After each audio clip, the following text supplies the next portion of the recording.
By the way, part two, I'm finishing off my beautiful dinner that I create from scratch. Giovanni's not telling the truth, I am. Giovanni's an ICE user. He did a carer's scam since the day I met him. Behind my back, without my knowledge, and that shows where Dr. George Jacobs from Spring Street in Bondi Junction. You're not that entitled where you can't be pulled into a royal commission for corruption. How come you didn't follow through protocol as privacy laws state? Giovanni's not my carer. He was a guy that I met, and he was living in a share house in Kensington, renting a room from Paula Engelbert, and he was homeless. He hadn't been in Sydney 11 years when I met the guy. He's from South Australia. All the deadbeats are from South Australia.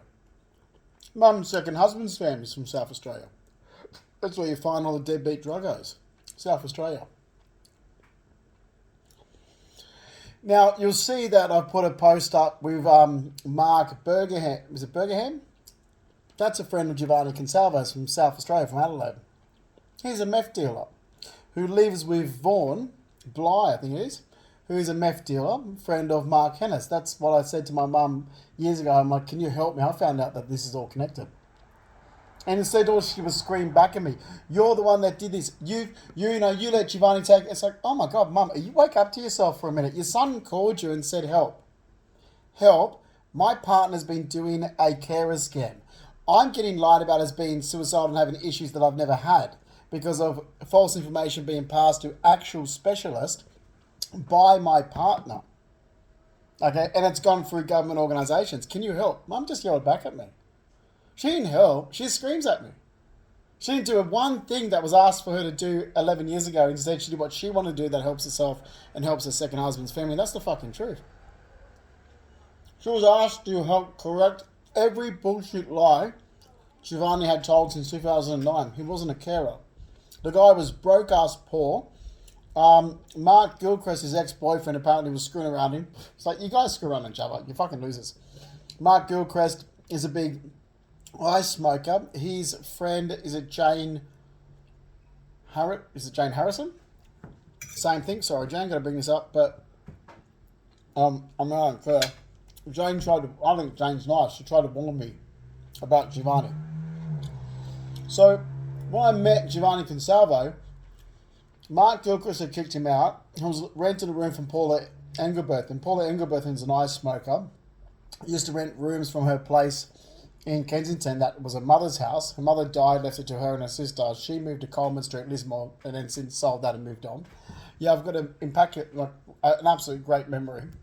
So whoever tried to drug me on G to make it look like I didn't have a memory, big mistake.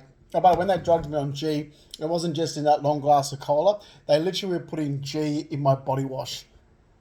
And I'm not lying, because my skin was breaking. I'm like, what is wrong? My skin, I'm like, I looked like I was meant to retire, wanking my dick everywhere. It was the G.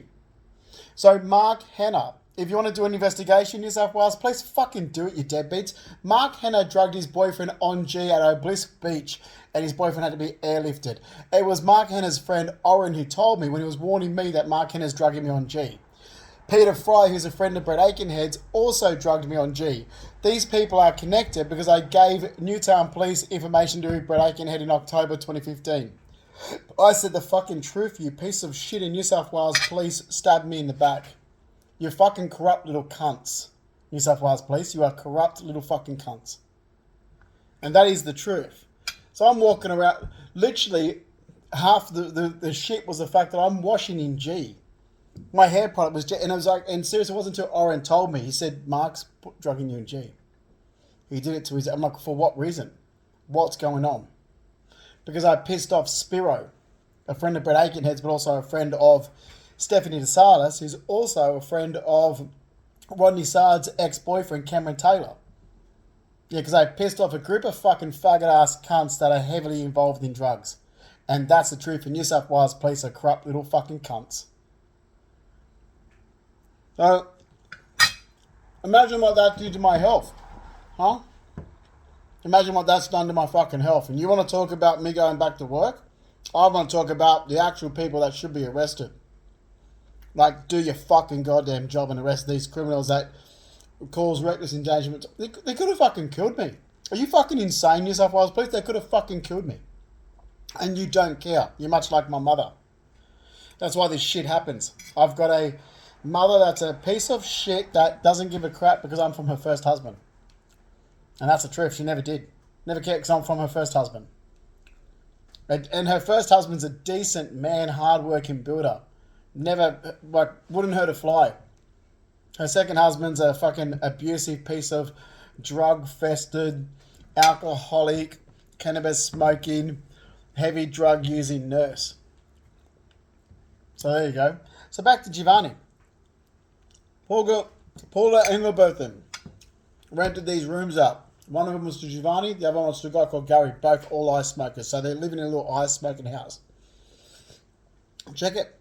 Paula Engelberthen's moved to Coleman Street, Lismore, sold that and went to Nimbin. Right? They all know each other, the whole little group of fuckwits. No, and that's what this is about. Me opening my mouth up to a group of fuckwits. A group of little fucking scummy cunt faggots. Oh, I'll use the word faggot all I want. I'm gay, I think it should be used. To describe certain pieces of shit people, sure. Well, I'm using it to describe a group. Because technically the word faggot means a bundle, a group. I'm not using it to be derogatory. I'm using it to say as a group, as a whole of people. Being someone that's openly homosexual since 1992, I use it that way because that whole group of people, those pieces of shit, and the last 11 years and corrupt little police. Oh, well, let's see who had the nose out of job with New South Wales Police. Oh, who knows Spiro, Stephanie DeSalas, Michael Raptis, Mark Hanna, Giovanni, Sven Spiro. Oh, wait, it will be that little George fucking Greek cunt. Sergeant at Surrey Hills Police Station that Mark Hanna said he used to buy his crystal meth from. Oh, hey, I'm just repeating what Mark Hanna said. Mark Hanna said that he used to buy crystal meth from that little short, fat, fucking Greek cunt, George. Last name starts with Z. You want to go down that path? Because this does look like a Royal Commission into police corruption. Not mentally retarded, no mental health issues. All I did was open my mouth up and told the fucking goddamn truth. That is all I did. And you are a scummy fucking government cunt of an organisation. So, Giovanni Consalvo. No money, no assets, no belongings. His entire life packed into a 3-door hatchback he didn't even own. He had a mattress, an Xbox, and a small TV he plays Xbox on. He was fucking bankrupt, struggling with massive amounts of debt he would never pay off in his lifetime. He moved into my place in 2009 with my money, my assets, my belongings, my car, my furniture, everything. And lived for free. Never contributing to rental utilities. Well, not for a long time, about 7 years. But then, like he said, you know, we discussed you said I didn't have to.